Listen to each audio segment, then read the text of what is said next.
Hey guys, welcome to Health Science Explained. So this week I'm extremely excited to be chatting with Shannon Beer. So I've been pretty heavily influenced by Shannon's content over the years, to be completely honest. And it's something where, so something my friend Lyndon said to, well, actually our mutual friend Lyndon said to me the other day, where he described it as once you've kind of seen the light within fitness, or that's not exactly what he said, but something about around that.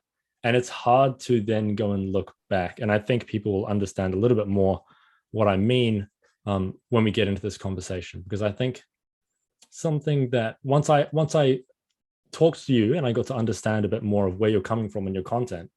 At the start, I didn't really understand why it was important because, more jacked is better and more lean is better. And I didn't see the more nuanced perspective there. And that's something that I've really struggled with over the years because I looked at health as this very binary sort of not even a spectrum, binary on off switch. Um, so I guess a nice place to start might be what would you see as your current conception of health? I think that the way that we've defined health so far as a whole, particularly from the perspective of like the fitness industry, has been very much to just focus on the physical domain, which I think is limited. Like, yes, that constitutes to health, but is only sort of one aspect of it. And when you think about health, it is pretty abstract. Like, what are we even talking about? And I think that the reason I got interested in trying to find an explanation or a definition just from my own understanding as to what health is because I was viewing health as a way to enhance my experience of life. So the healthier I am, the stronger, the fitter, hopefully the longer I'm going to live and the more focused I'll be, the more energized I'll be, all for the purposes of getting the most out of life. So because that's my sort of understanding of what health is for, that's shaped how I've conceptualized health. And I explored a bunch of different models and found that they all had sort of similar components.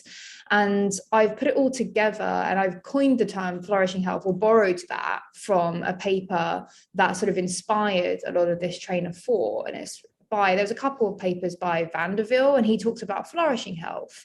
And the way that I've put it together is sort of thinking about health in terms of physical health, like, yes, that's important, but also our psychological well-being, our social well-being, so our connection with others, but also getting even broader here, like things like equality and inclusivity and access to healthcare is important. So our social environment, and then also having a bit of a philosophical component. So thinking about our meaning and purpose and community, spirituality, all of these things I think can be considered under the umbrella of health, which then shapes the way that I approach coaching, because a lot of individuals come to coaching, health isn't really even a primary motivator. Like, let's be honest, a Yeah. lot of people want to feel better about themselves and think that the answer will be found in changing the way that they look, which of course is something that is probably a belief that most of us have held to some degree at some point, and that's been Mm. heavily influenced by our environment, like the media, family and friends. All of these sorts of things shape how we see ourselves and what we perceive to be important. And then, like you said, with what Lyndon mentioned, it's like, you kind of get into that and maybe you start there, and then a lot of us become sort of disillusioned by the whole thing. We're like, oh, I Yeah. guess there's a whole lot more to it than that. Or I got where I thought I wanted to be and I don't feel any different. So what is it that's really going on here? So I've combined sort of my understanding of what people are looking for, which I think at the end of the day, for many individuals, and this is based on experience and research, is that most people turn to health and fitness to improve their confidence in themselves. So for appearance reasons and for esteem reasons, because we equate looking a certain way with feeling a certain way, which is an assumption that isn't grounded in evidence. And in fact, Mm. there's a lot more to being confident in yourself yourself than simply changing how you look. And I thought, well, if people are turning to coaching to change how they look in order to feel more confident, to have a better experience of life, then why not focus on the actual mechanisms of change? And confidence is much more a frame of mind than it is a look. And that's something that we probably all know deep down, because we probably have had those moments where we've looked back on like past physique photos and thought, fuck, like, why wasn't I satisfied then? Or, you know, we can even think back to the past week, and there's probably days where we felt better and days where we felt worse. And yet our body composition hasn't changed dramatically in the space of a week. So there's clearly a lot more going on than that. Or you may even find that you feel more confident in some situations and less confident in other situations, which again shows that it's not just about how you look. So I've kind of been combining all of those ideas, and that's informed my approach to coaching, where I would now sort of consider myself as, I don't know, maybe, again, we spoke about this, but something like a body self-confidence coach that, yeah, incorporates a little bit of nutrition coaching, but actually is far more about how one perceives themselves and what they truly want to get out of life. And then how can we use health enhancement to support that end? Because I think that's what we all kind of want deep down, is just to have a decent life. So we've just been looking in the wrong areas. Yeah. I feel like it's has that been like a struggle to, like, when you realized, when you realized like this is something that I don't like, I can't conceive a world where I would see someone like yourself being like, yep, I'm going to sell 8-week shredding programs. I think that would be inconceivable to you from whether it's a philosophical perspective or whatever. Like, were you ever in that place? Like, what, a few years ago, like 5 years ago, if I talked to you then, would you, and I was a potential client, would you have tried to sell me a 8-week shredding program or whatever it was? Like, were you ever in that place? And how, as a coach, did you kind of, what made you realize that this is kind of non-negotiable, putting actual health first, rather than, because for me, it's like this idea of, we call it health and fitness, but it seems like it's fitness and fat loss. And was there a time when you realized that, or what kind of changed for you to make you realize that it's kind of non-negotiable? I can honestly say, like, as a coach, I don't think I've ever been in that position where I've wanted to promote, you know, extreme fat loss or encourage fat loss above and beyond anything else.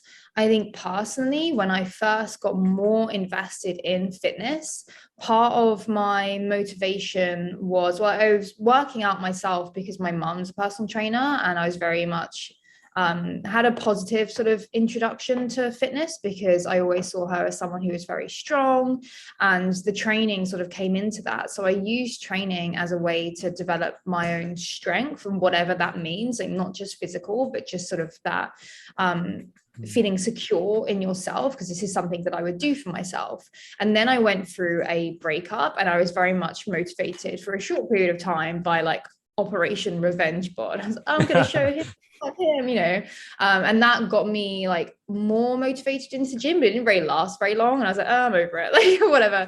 And then I went traveling, and I think that experience really opened my mind to, oh shit, like there's so much more that you can get out of life. And I had to be very flexible in the way that I would train, because sometimes I'd be on an island and there wasn't a gym. And okay, I guess I'm not, you know, doing my usual resistance training. I'll have to find other ways of movement. And I'll just get back to it when I can. And then I tried like different martial arts. So I've been fortunate enough to have I'd say like a generally pretty healthy relationship with exercise. And then I came into coaching, and I always questioned when I remember working with individuals who were physically healthy, relatively lean, but still striving for that extra level. And I could see just how much distress that was causing and how much that was costing them. And I was like, why? why Hmm. are people still driven to do that? And that's kind of where I started to explore more of the research. I was, oh, it actually makes a lot of sense in that we've all bought into this idea. That's another thing that I noticed, is that, well, with traveling, I haven't really been exposed to like a single culture, in that I haven't been looking at media messages over time. It's like, oh, maybe that's a large part of the reason why I can be Hmm. pretty flexible around this, because I don't look at pictures of models or even fitness models. I don't see that stuff regularly because I'm too busy like hiking or something. So I just Yeah. haven't, I've had very limited exposure in recent years to those sorts of things. And that's probably when we've seen an increase in the rise of fitness advertising, which has very much influenced the industry and what we strive for as a whole. So I began to sort of question like the assumption that leaner is better, and Hmm. all the rest of it. And that, after seeing the lengths that people would go to, I was like, well, this can't be the answer. Like, Yeah. surely there's something else going on here. And I started by looking at the research into dietary restraint, because of course, like, the traditional approach is, hey, here's your macros, this works for me, all you got to do is count, and you can eat whatever you like within reason. And and it can be very liberating for some people when they see that, oh, okay, I don't need to label foods as good or bad and so on. So you've got that component to it, but then it can also become pretty restrictive. And I saw people like stressing over eating out with friends, because there's no way to accurately know exactly how much you're consuming in social situations, particularly when you haven't prepared the food for yourself. And then I was thinking, well, again, like, why does that matter when you're out with your friends and you just want to have a nice time? And then people have these competing desires. They want to be lean and happy and, feel good about themselves, but they also Yeah. want to be flexible and have fun with their friends, and train in a way that's enjoyable, but also challenging and rewarding. And it can all get a bit of taking up too much headspace. Basically, we can all get a bit preoccupied with it and ultimately move further away from our long-term goals, which was like probably just to have a better life, and it becomes very absorbing. So Hmm. I was trying to figure out, okay, well, how can we meet people where they're at, in that understanding that our drive to look a certain way and the feeling we hope to attain by doing so is very valid. There are reasons as to why we want these things, but we're potentially looking in the wrong places. So how can we help people get what they want by giving them what they actually need through a sort of coaching package? And I know that it can be tempting to sell like a transformation or something like that. And maybe you can even convince yourself, well, I'm going to actually give them what they need through this transformation. But ultimately, I think a large part of the problem is the like discourse in the industry and the way that we've been promoting ourselves, because I don't think that a lot of people actually want to go to these lengths to improve how they look, quote unquote improve. That's subjective. Hmm. But they're unaware of the other options out there. It's like, oh, well, clearly if I want coaching, I have to track my macros and I have to focus on fat loss and, getting leaner and more muscular. There are no other options out there. So I think that it is incumbent upon us to actually take a little bit more responsibility over the way that we advertise our services, especially if we are more well informed and know what could be beneficial if Hmm. people are seeking that ultimate outcome or feeling a little bit more confident and secure in themselves, and offer that.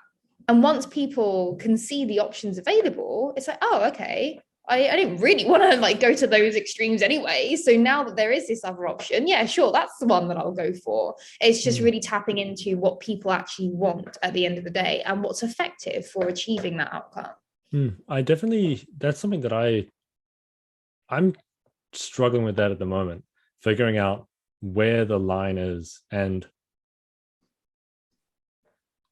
yeah, honestly, I think the marketing part, you absolutely are spot on there.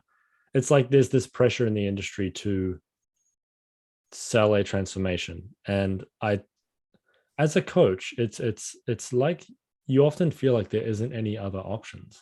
But I think like when I look at your marketing, I'm quite inspired because you're not ever putting transformation pictures up. And Yeah, for me, it's really fascinating because the like 99% of the industry is like you have the, I think it's like a spectrum of caring about body image, right? You have people way on the other side who don't care at all, and they'll sell stuff that literally doesn't work, and that's its own problem. But then it's like you have the majority of the industry, which is more like moderately evidence based, like knows how to get people fat loss and muscle growth. Um, but I think often it's like at what cost, or at least do no harm rather than actually doing good to someone's health. That's Yeah, one thing as well, is that, yeah, we like to claim that we're evidence-based, but evidence-based in what? Like you mentioned, yeah, training and nutrition, we've probably got a great understanding of that, but that doesn't make for a coach just to know a little bit about training and nutrition. And it doesn't necessarily constitute enough knowledge to achieve what your clients want, if what they want is to be more confident and secure, because that involves an understanding of psychology as well. Again, the confidence not being a look and not being physical health.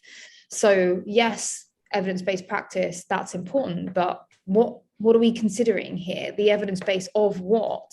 And I yeah, think that coaches as a whole have been pretty hesitant to look at the psychology of either behavior change or self sort of perceptions. And we've all assumed that, yeah, we'll feel better about ourselves when we look good and we feel strong, which can form, as I say, part of it, but is probably incomplete, and we're lacking a lot of nuance there. But also how to coach people, because coaching isn't just having knowledge, but it's also about how to relate with individuals and how to listen and communicate well. And yeah, those are skills that I think that we require practice in and training in. And when you think about what evidence-based means, like, yes, you've got your experience, your clients' experiences, and the research, but the research that we're drawing from is very limited in that there isn't a coaching science yeah, really. And what I've been looking at is the science behind things like therapeutic alliances and therapy, because it works often in a one-to-one setting, is about achieving some kind of personal change. Of course, it's a different domain in that us as coaches aren't dealing with mental disorders, but we are working with mental health, because every individual has mental health, and that's impossible to divorce from the person that you're speaking to. yeah, And due to a lack of coaching science, I think that helps inform, like, there's a lot that we can learn from the science, looking at the science of these different therapeutic approaches, because of the degree of care that's involved, that is certainly lacking, I think, in the fitness industry as a whole. And that's one part of the reason that I'm really excited that the course that I've produced, the body image course, is actually getting research conducted on it. So I'm like, why nice. do we not have any damn research on coaching interventions? Yeah, Or very limited pool, and yet we like to claim that we're evidence-based. It doesn't really make any sense. yeah. I did my thesis, and I was investigating how much research there actually is on different practitioners helping people lose weight. And there is a decent amount on dietitians. There's some on personal trainers, some on health coaches, a little bit on nutritionists, like one study that we found in our category.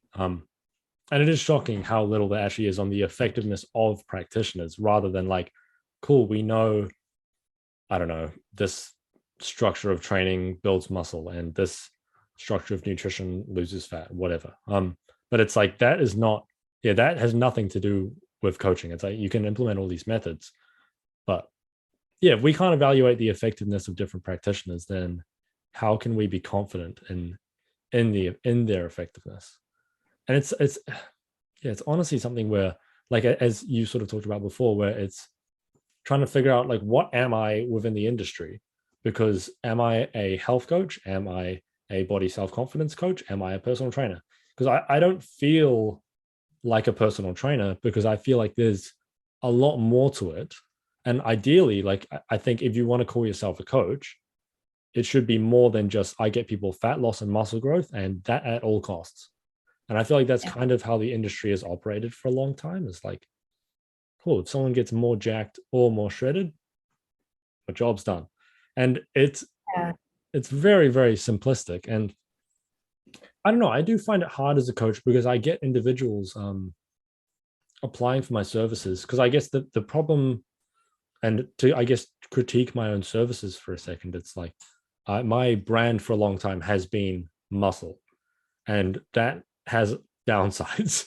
And I'm slowly shifting towards like moving the podcast towards Health Science Explained, things like that, where you get individuals wanting maximal outcomes in terms of their physique. And yeah, do you find you get a different client base now, or yeah, like do you still get those kinds of people who want the extremes? Well, it's interesting, isn't it? Because do these people really want that? Like, what do they actually want? And nobody's questioning why. Or there are actually a number of great coaches out there who have asked these questions too. That's part of the reason that Gabrielle and I formed the comprehensive coaching community, to draw like-minded coaches together, like yourself, like these individuals who are sort of pondering these questions. But again, if someone's coming and looking for an extreme transformation, why? What do they hope to achieve by that? Because you wouldn't want this extreme transformation and to, arguably like restrict yourself in certain ways. And it does require a lot of focus and dedication. Like, we're competing with an environment that isn't conducive to remaining super lean all of the time, in that we've got these biological drives and an obesogenic environment, and I guess a culture that does encourage leanness, like the pursuit of leanness and muscle gain. But if we were to go through all those hoops and still feel the same at the end of it, is that a success? Yeah. Probably not. It's like, fuck me, I've just given up a lot of stuff and I don't feel any different. And in fact, I may even feel worse because I'm even more preoccupied with my appearance, and I've cut myself off from my friends because I don't want to eat out, or I'm rigidly sticking to my training routine. So I couldn't possibly, go out for dinner this night because tonight's, my pool session and I have to get it in, and blah, blah, blah. So like, this is the thing. It's like, what do people actually want, and why do they want that? And when you really get down to it at the core, a lot of people will say, well, I want to fit into my clothes better, I want to feel more confident, I want to feel less self-conscious. It's like, well, you can have all of those things and have like a healthy relationship with food and exercise, because this is the other side of the coin as well. People think, well, if we're not promoting fat loss, then surely there's no role for me as a coach or as a trainer. It's like, well, why do you exercise? And this is what I'm starting to think, is like, it's the problem actually lies with us, us coaches, and what we see the value of, pursuing health and fitness to be. It's like, do you only train to gain muscle or to lose fat? Do you only eat, in one way, in that you're very inflexible and that you are struggling yourself with some of these concerns? And that's something that has been happening a lot. You mentioned my client base. Well, a large proportion of my client base are actually coaches themselves, because they've been able to identify, like, oh shit, like I do experience some of these struggles, which is very understandable given that we work in an industry, that does sort of perpetuate some of those concerns, and we feel pressure to look a certain way to sell our services, and then we have to maintain that shape. Like, how many coaches do you see doing a photo shoot and then using those images to market their services when they no longer look like that? And it's kind of like that. To me, that's never really crossed my mind. It doesn't make sense to me, because I'm not selling a one-off look that I've pursued purely for the purposes of marketing myself. I'm selling a lifestyle, or just like a way of being, in terms of it's a continual like process of like self-regulation. So thinking, what do I want to get out of my life, and what can I do to get there, and what are my current obstacles that I'm facing? And yes, sometimes that's physical, and being preoccupied with food intake and appearance can really detract from what we're actually trying to achieve. So back to the point of what's my role here as a coach, it's like, well, what's your relationship to food and exercise like? Like, do you not use it as a tool to enhance your life, or are you chasing some kind of outcome that you're still waiting to see? Like, you may have made progress on the physical appearance side of things, but how do you feel? Like, are you there yet? Do you feel better? Is that is it working for you? Mm. And this is part of the confusion as well, because people will say, well, you know what, like I do feel a little bit more confident when I'm leaner, and that's why I want to get back into that position. It's like, but what were you doing differently when you had this body that you think constitutes confidence? Oh, you were probably going out more, putting yourself out there, you know, you were acting less self-consciously, therefore you feel more confident. You can do those things regardless of how you look, and you can also choose to pursue a goal because it makes your life better. So this is the dichotomy now of, well, surely if I like accept myself, I'm going to become complacent. It's like, no, we're talking about setting goals not to prove your worth, but to enhance your life. So it's possible to say, you know what, like I'm fine the way that I am, and I still want to make a change because I can. It's not I need to make a change because my happiness depends on it. It's like, no, you know what? I like having a goal to focus on. I like challenge. I like dedicating myself towards something. And then the question becomes, well, what's worth dedicating yourself towards? Yes, you probably are very disciplined and you can micromanage your food intake, and you know, you can push hard in your training sessions. Awesome. Is it worth it to you? You know, is that what you want to do?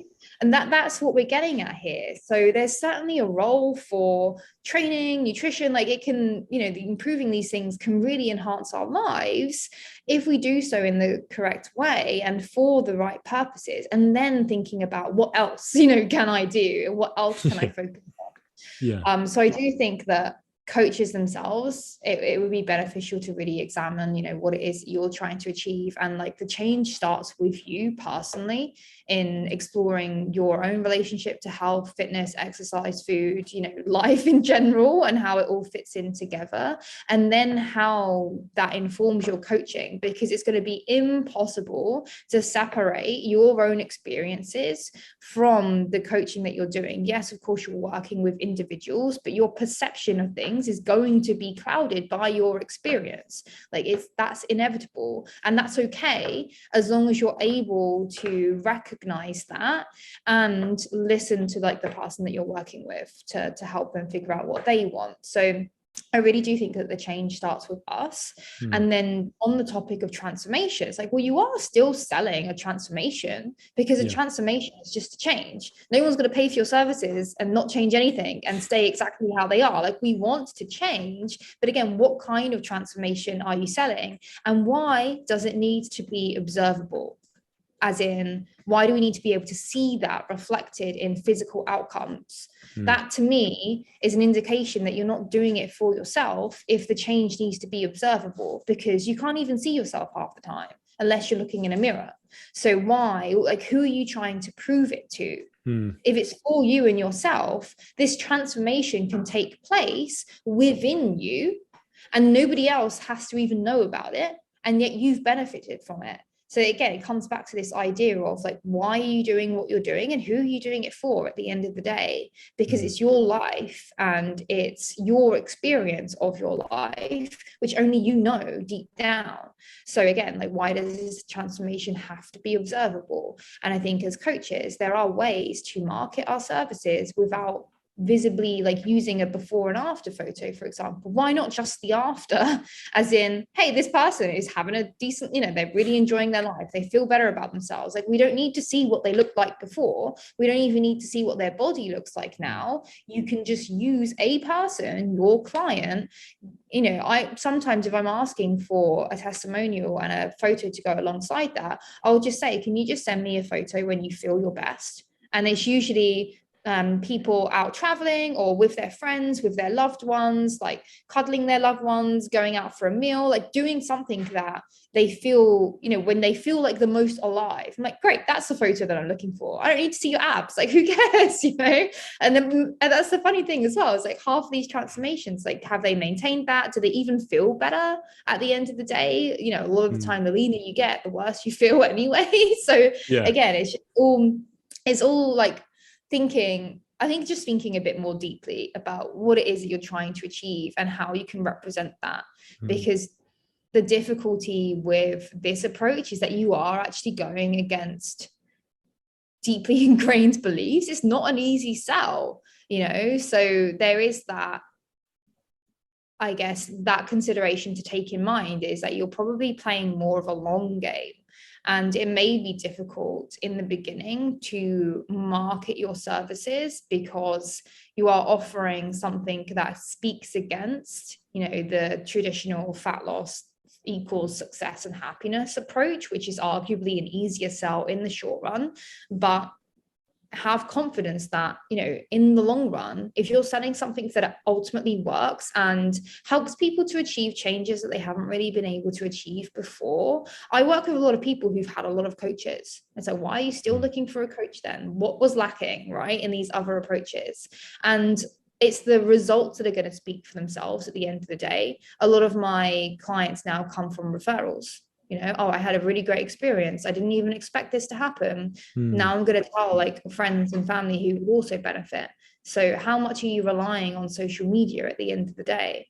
And why does it have to be image focused and not actual like value focused? Because that's what people want, is they want to know how you can help them and why you are the person to go to.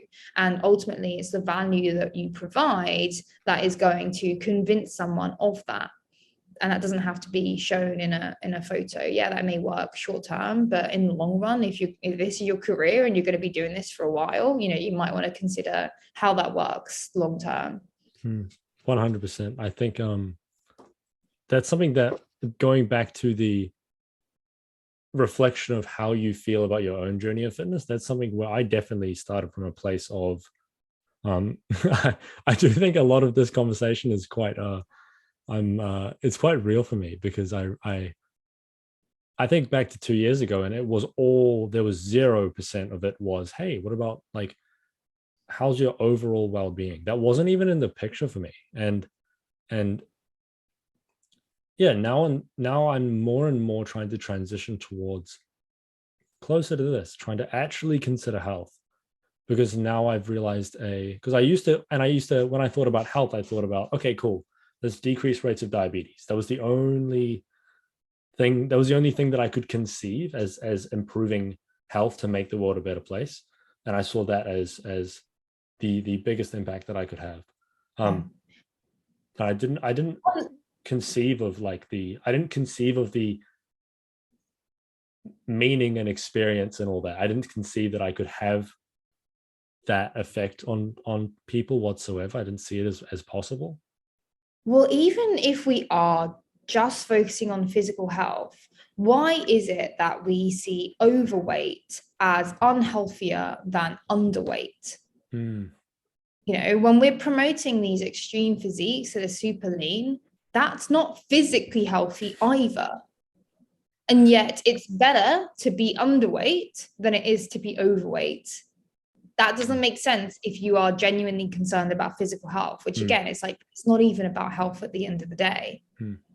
Yeah, I 100% agree. I think, yeah, I'm trying to question, because I'm still involved in the bodybuilding culture a little bit, and I'm trying to question it a little bit more nowadays, because I've done a decent amount of questioning it personally, but I think the public, the culture needs to acknowledge that there's a lot of things that simply you can't call it striving for health if you, like, I think in bodybuilding, I've talked about this a little bit recently, and I'm still trying to wrap my head around, one, the evidence, but also the culture. But this idea of never being big enough, I think that is inherently the fact that I think it's almost encouraged within the culture to at least joke about not feeling big enough. And I think it's inherently ingrained within the bodybuilding culture, in some circles worse than others, to basically cut yourself down for not being big enough. And I'm frankly sick of I'm sick of pretending that I'm not big enough. It's like, I'm big enough for what at the end of the day? Well, this is the thing with bodybuilding, is that it is a sport. It's not supposed to be about optimizing health, right? It's a sport where you do go to extremes, and some people thrive off of that. And there are a lot of individuals who can have a really positive overall experience with it. But there's also parts of bodybuilding, and like you say, the culture is where some of the real issues lie, in that it's the behaviors that you have to go through to achieve those outcomes that can leave some individuals experiencing detriments in their psychological well-being. It's almost like a given that your physical health is going to decline at some point, because you are going like that. That's not a problem necessarily, because that's the point, like that's part of the process. Yeah. You go in with informed consent and you accept, you know what, at these final stages, my physical health isn't going to be great. And that's okay, because I understand that this is a sport and that's why I'm doing it. Then awesome, great. But we know that in terms of the restriction that you have to go through and the dietary restraint that's involved, it can become rigid. And that's not the sport itself. It's just sort of the unavoidable actions that you have to go through to participate in that sport. So I think that it's just the awareness that probably needs to be increased, so that we can, when individuals do pursue that, they're doing so from a place of informed consent. Like, yeah, I understand there's a risk involved in this sport, and I understand that, it could increase my preoccupation with my food intake, my preoccupation with my body, and there is the potential for these effects to last beyond show day, and I have to have some kind of exit plan and a lot of support around that. And also, people probably won't really know how it affects them until they do it, because you'll tell yourself, yeah, I understand, I'm not going to get attached to this body, like I know it's just a one day thing, and then of course you do it and you're like, oh shit, like I didn't expect that to happen. So as long as there are, I think that as long as there's more awareness around the potential risks and the potential long-term consequences and safe practices, like it can be done in a safe way, but it's just very difficult to do so.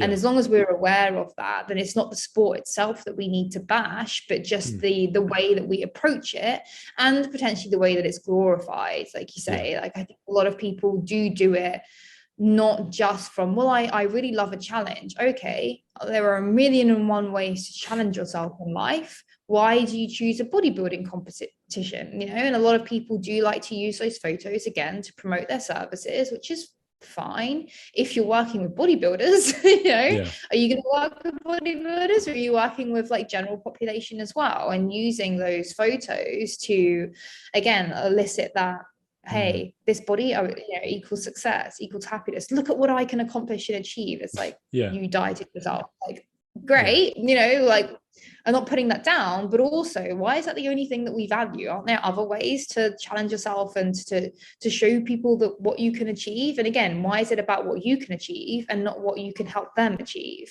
at the end of the day? So I think it's really important that we are aware that we're not putting down specific pursuits, we're not putting down certain sports. It's just understanding the place for these things, and also understanding the value of other things too.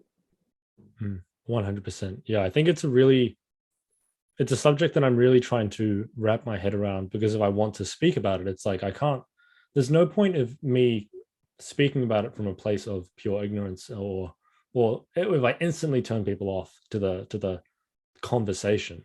Because I would love to, like as you said, it's like, it's not about putting it down, but then you look at, there's obviously good and bad examples. Like if you look at 3DMJ, for example, I think they do a fantastic job, and they've done massive amounts for improving the culture.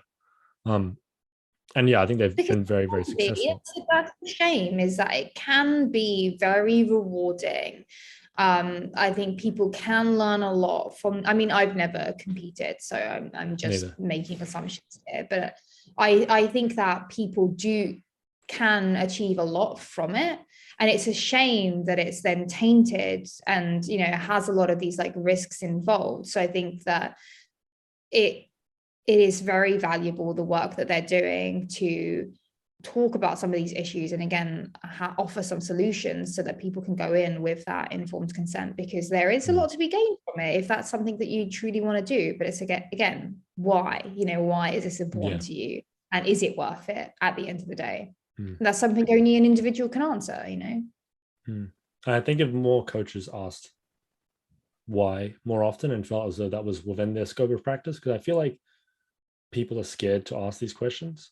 One thing I was kind of thinking about is, to your understanding, do you think that maybe it's in poor relationship with food or poor relationship with body image?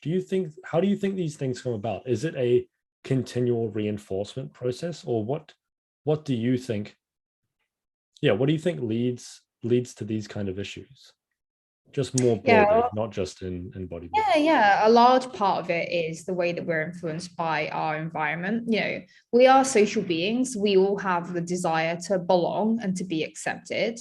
And we've kind of learned through our interpersonal experiences, through the images portrayed in the media, that one way to achieve social standing and esteem is by looking a certain way. So that's something that a large number of us have internalized. And it's interesting when you see sort of the way that the ideal body has changed over time, because it was very much the case where women in particular, really wanted to be supermodel thin. And now we're seeing the rise of the internalization of the lean and muscular ideal, which is associated with an increase in fitness advertisements, and also like the sexualization of fitness models, where you'll see like athletes in bikinis. It's like, okay, so now we're associating physical fitness with sexual appeal. And of course, again, that's tapping into our innate desire to belong, which helps to keep us alive. So there are very real reasons as to why we do internalize these beliefs. And a lot of it is happening outside of our conscious awareness.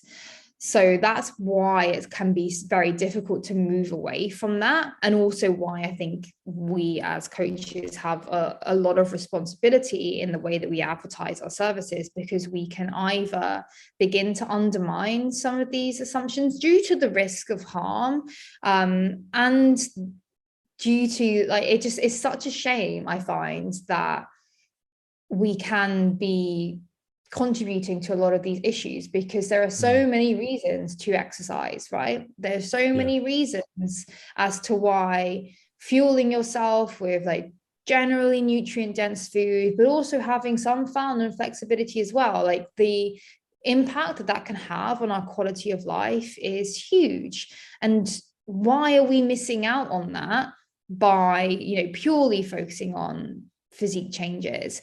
And that it is possible to change our physiques in a fairly benign way. So part of the research on body image, for example, talks about the difference between adaptive and maladaptive appearance investment. So personally, I like to get tattoos, right? I am changing my appearance by getting a tattoo, but the difference is, one, I don't feel shit about myself in between tattoo appointments, but two, it's not that invasive. I pay some money, I sit still for a few hours, they tattoo me, done. I go about my life. Whereas the difference when it comes to trying to change your physique is that it's a constant effort, because we have to eat multiple times a day. It involves regular exercise. It's far more invasive than other forms of appearance investment. And we're mostly not doing it as a way to express parts of our personality or to represent our values, but we are largely doing it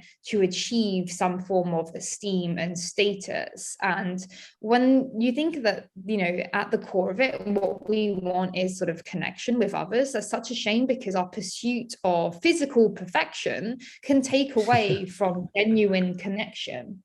That's the most upsetting thing. So how can we find a way to balance, getting the benefits of exercise, having a healthy relationship with food, with what we're really seeking, which is that connection and just a decent life at the end of the day? And I think there is a way to balance all of that, which is what I'm trying to achieve through coaching. But I do understand sort of a lot of the barriers towards doing that. I mean, there are even scales assessing barriers to, for example, being more compassionate towards ourselves, which actually is very adaptive and can help, particularly when it comes to dealing with feelings of food guilt, and also improving our body image and like body appreciation. But it's funny because when it comes to coaching, it's like, fuck, I'm trying to sell something that literally researchers are researching. Why do people find this so hard to do? Why do people to do this? Why are people scared of doing this? It's like, okay, I'm facing a bit of a challenge here, but you know what? Like, I think it's worth it. I'm going to figure out a way. Yeah, I 100%. I honestly think, I think I'm biased because I am a big fan of your work, but I do think you're making a massive impact on the industry.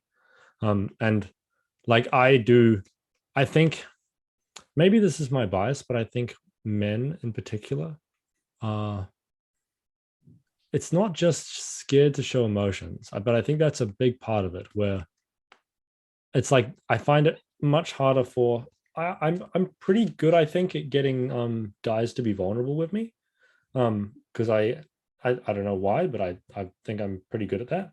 And when they do, you do hear the exact same things that you're saying. Like you do hear, I just want to feel good. I want to feel happy with how I look. But I think, yeah, I don't like I'm not as familiar with the issues with women because I do mainly work with men. And I obviously am a male. But I really think I'm not sure if it's the culture. I'm sure that's a part of it. I think in New Zealand in particular, we're doing some good work to improve that, where men are now allowed to say, hey, man, I'm feeling depressed. Like that is more accepted in New Zealand, for example. But I still see a lot of resistance to even opening up somewhat. Yeah. Mm. Which is, again, super unfortunate because when you understand how these things arise, what emotions are and the role that emotions serve in our lives, like it all makes sense. And it's kind of funny in a very not funny way that we've like created these problems for ourselves. We've created a culture where it's not okay to talk about how you're feeling, or it's not okay to admit that you've made a mistake, or it's not okay to struggle. It's like, but everyone does. We just don't want to say anything about it. And that doesn't make any sense when you think about, how these things work, because there's always an explanation, and it's very little to do with you not being like a good enough person. Yeah. So that's, I think, part of my motivation. Is like, it literally doesn't make any sense, and we're just making life harder for ourselves. Like, why do we have so much guilt and shame around being human beings at the end of the day? It's kind of unfortunately funny, not very funny at all. Yeah, it is perplexing. It's like we've ended up in this situation where, I don't know, I sometimes do get pessimistic about society. Like if we look at obesity, for example, the fact that society still can't, I still find it very, very hard to convince people, the average person like my friend or other practitioners, that obesity is not just an issue of being lazy, for example. It's like that it's a lot more complex, and the role that, hey, like it's okay to not lose weight, like, and then you can, like, I still struggle to have that conversation about you can seek health at any weight. And I am perplexed at how people are so resistant to some of these ideas, like compassion, for example, just men being more compassionate to themselves. I don't see, I see the pressure to not do that. And I see it within myself all the time. Yeah. I honestly, I think it's so key, because we can't just rely on this. I think the fitness industry has to make a change, because we cannot just think like the worse. And I don't necessarily think it's getting much better, because physiques are getting more and more extreme on the internet, and I think the expectations are getting worse and worse, because Instagram's not getting any less of a part of people's lives. Yeah, and I think I think you're totally right that it is the responsibility of health practitioners, and I think more people within fitness need to start considering themselves health practitioners, to make that change and change the culture and the conversation around it. But I don't think it's going to be simple, because you still see it within like the what you would consider the peak of evidence-based, where it's, you know, in quotations, like at universities, you still have sports scientists saying things that are totally out of line with the stuff. So I think it is. Absolutely. I can see why it would be easy to feel a little bit pessimistic and potentially get disheartened, but also then thinking, well, where does this lead me? You know, it's not helpful for me to feel this way. And I think that the industry is ready for a change and that it is moving in a new direction, you know, moving away from exploiting insecurities to make a quick profit. Yeah. And we're moving towards the promotion of health, acceptance, and empowerment, you know. And I think that by adopting like a new coaching philosophy, we can begin to, this is like how change occurs, is that you start by being curious, right? You start asking questions like, is this really helpful? Like, do I really want to be doing this? And then you start engaging in dialogue with different people and understanding different perspectives. And then you develop the courage yourself to speak out and present a different approach. And then you've got that commitment component of dealing with the challenges of promoting this approach, you know. But what we can do then is that you begin to connect with people who share similar values. And they're like, yeah, you know what? I am on board with this approach. And the change starts, like I said, with ourselves and then slowly. And by connecting with other people and creating a little bit of a community, and then seeing the increased adoption of these different approaches, and then the value in that, like slowly it will build over time, as long as you continue to remain curious, courageous, and committed to achieving that change. And I think that's what we can draw inspiration from and remain optimistic about. It's like, you don't need to necessarily change everything else that's going on. You can just be part of a positive change and, you know, encourage as many people as possible to join in on that change. And that's how you're slowly over time going to see a shift. And I think that it is occurring. Like when you look for these connections, there are a lot of people out there. You know, we've spoken about, flourishing health, blah, blah. Like these aren't my ideas. You know, this isn't necessarily a unique approach. It's just that I'm putting these things together and trying to bring it to the forefront alongside other people who are also doing the same thing. So I think that connecting with like-minded coaches is one way that you can contribute to that change and remain sort of positive and optimistic, because, you know, that's all you need to do at the end of the day is consider the effects that you're having and, you know, do your best to have an overall sort of helpful effect, but know that, there are going to be things out there that can potentially take away from that. But as long as we're focusing on what we're doing and staying committed to that, then I think that's one way to remain sort of optimistic. 100%. I think you're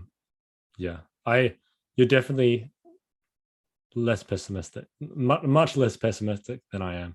I think I this is more a trait of my own personality, but I 100% agree. And I do think I see those things. I think it's more I feel pessimistic, but then it's like the reality is much different because you do see change occurring. It's like with the evidence-based quote unquote movement.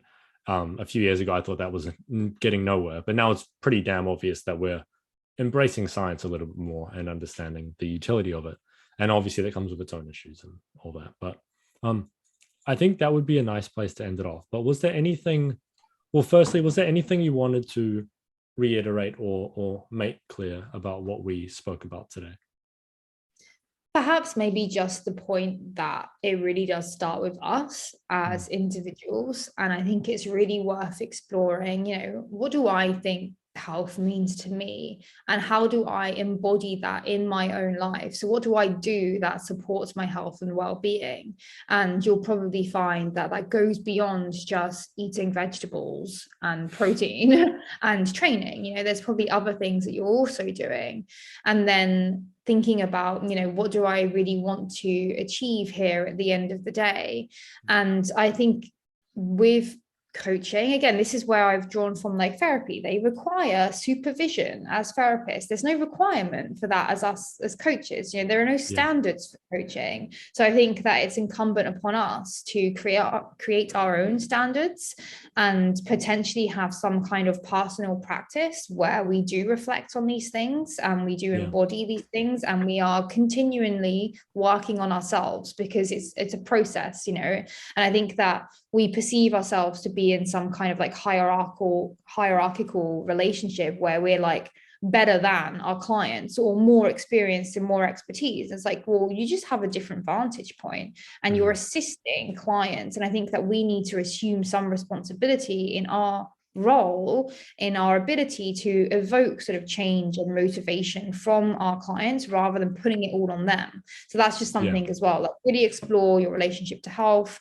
what you think like coaching actually means, and committing to some kind of sort of personal practice where there are things that you're continuing to work on, because that's ultimately what we're selling at the end of the day, is not necessarily an outcome but a process that someone's going to continue to engage in over time. So I think just starting to think a little bit more would be a good place to start. Yeah. And I guess a good segue would be, is there anything you would like to plug? Because I think there might be something along that lines that might fit quite well. Because I think that's something that we actually, and I don't want to ramble too much on this, but I do think that we need more practice of self-reflection with the industry. And I think you have developed some nice tools for that. Yeah, absolutely. So firstly, if you enjoy podcasts, and I also have my own podcast called Consilience, because it's about drawing from like different disciplines. And that's, I'm sure, something that we can link. And I also have a free ebook on improving your body image. So if you do want to feel a little bit more comfortable, confident, and secure in your body, then I recommend starting with that ebook. It's fairly comprehensive, and it will be a good starting point for anyone who is looking to sort of achieve that change. Because like I said, I do think that it starts with us ourselves.